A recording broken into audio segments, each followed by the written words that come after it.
Yeah. Hello, beautiful souls. You are now listening to Deep Chats with Chris Cypher. And this is your host, Chris Cypher. Hope everybody is doing well in these chaotic times. Much going on. Much things happening in the world around us, as well as the world within us. And within these troubling times, sometimes it gets easy to think that maybe we're too far gone, or maybe we've just messed up to the point where we just can't get back on the ball. And I just wanted to take the time to encourage you and say that no matter how far you think you've fallen, or how long you've been on the beaten off path, that you are always welcome and available to come back to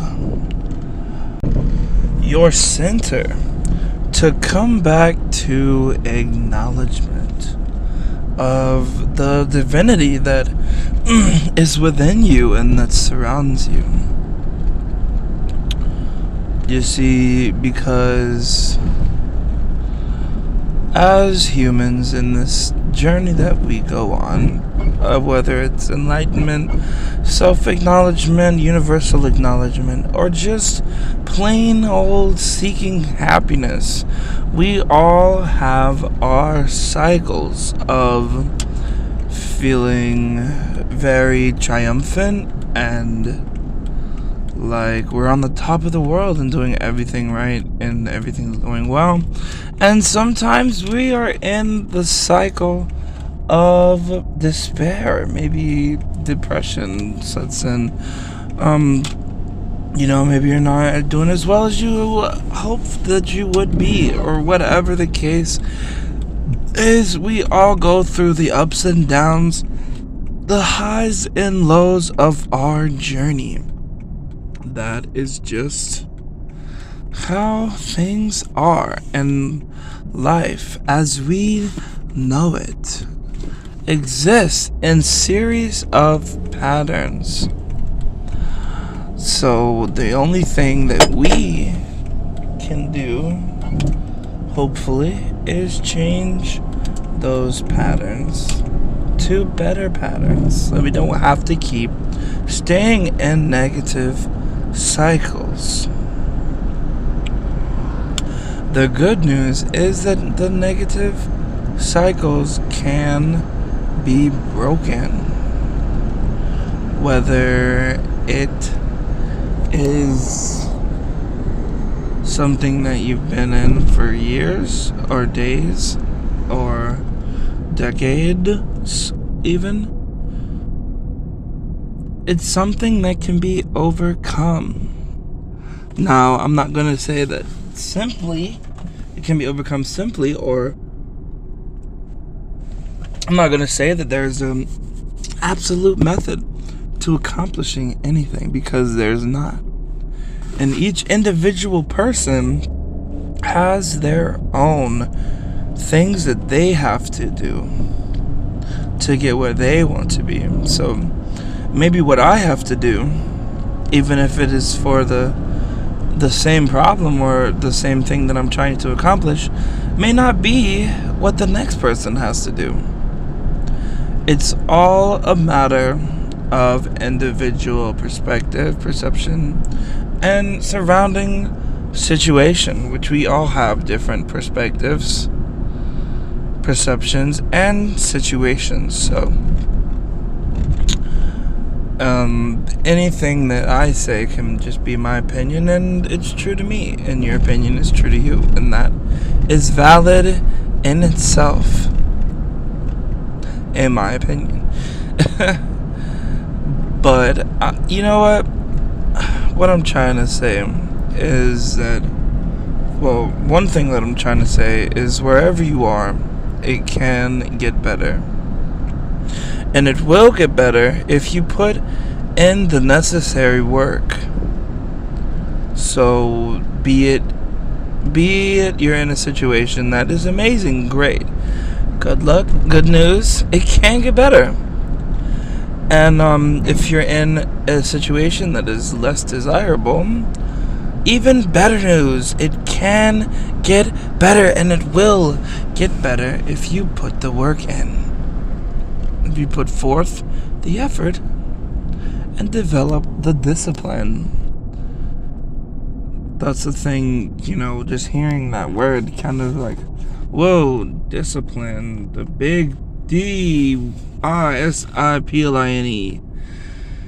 Crazy, because I think it holds a negative connotation. You hear discipline.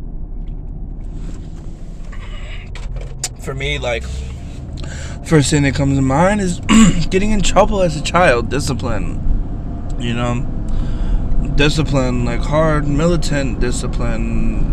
And that's really not the message that I'm trying to portray when I say discipline.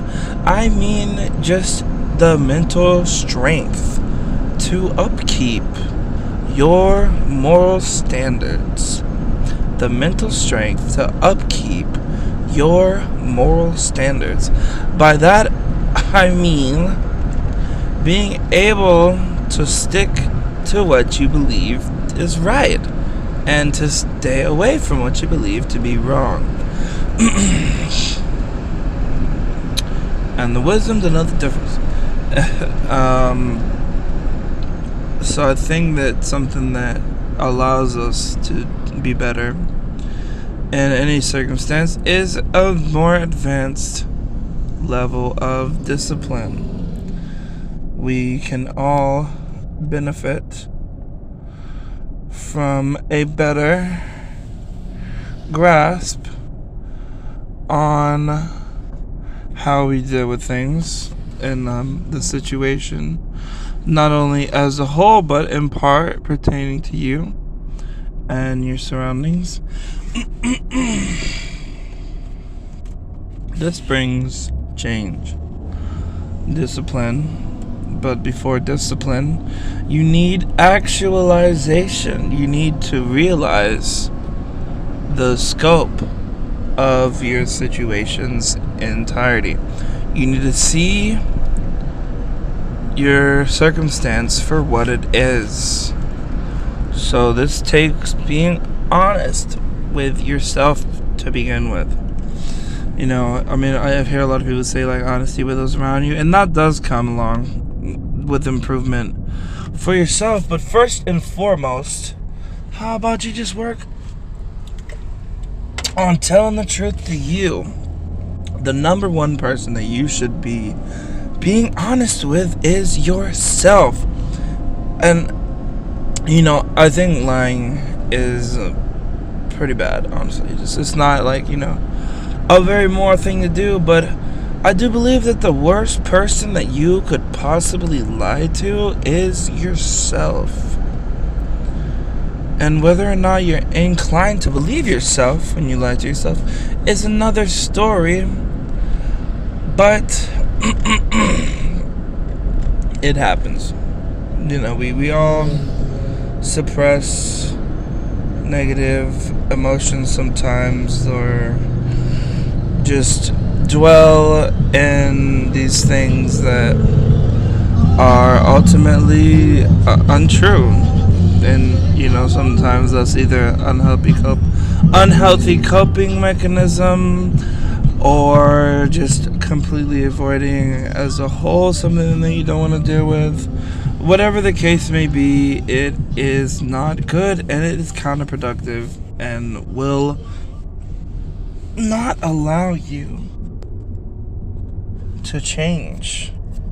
Because you see, what we're trying to do here is remove the barriers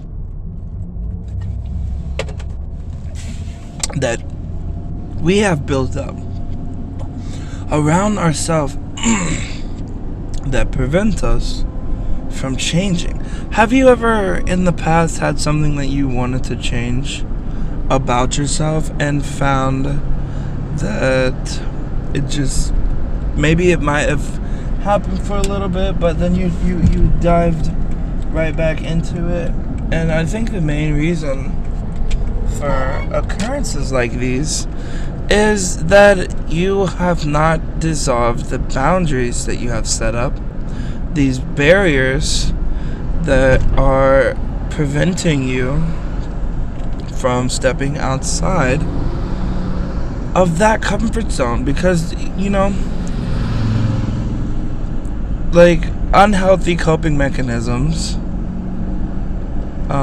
for example, like isolating yourself, or maybe sleeping too much, or gluttony, for example, they can all become, you know, when you get stuck in a negative pattern,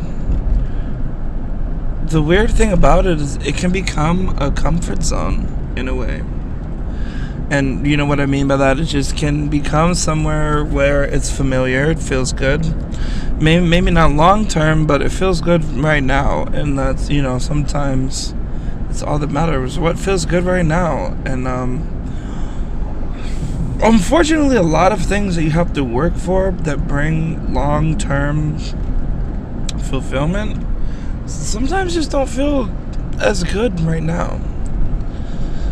And you know, not necessarily that they feel bad, or maybe they just don't feel as good as the bad things, but it's all like being smart about energy expenditure. That's a big thing as well, you know, when you can change, okay? But the deciding factor of you changing or not changing starts now. And that is, where is your energy going? And your energy is either going in either one of two directions. And that is either towards where you want to be going or away from where you want to be going. There's no idling. There's no, you know, there's no, if you're stagnating, then you're moving away. It's either moving in one of two directions, towards or away from the end goal that you are wishing to accomplish. And that starts now. That starts every moment. That, you know, what does your mindset look like? What does your energy look like? What does your outlook look like? What is your perception? What is your, you know, just on and on. It's a big decision every moment to make the call that, hey, things are going to be different and they're going to remain different, but you have to declare that, and you have to believe that. And not only do you have to declare and believe that, but you have to enact that. And you know, I heard that also saying that there's nothing to it but to do it. There ain't nothing to it but to do it. And in some cases that is correct, you know, because I mean, logistically speaking, the only thing to an action is the action of the action, and yeah, whatever. But it's also a mental progress. It's a process. It's a whole ordeal of lining things up and putting them in order, and then taking the action, moving the pieces from place to place them where you want them to be ultimately. And that is what we need.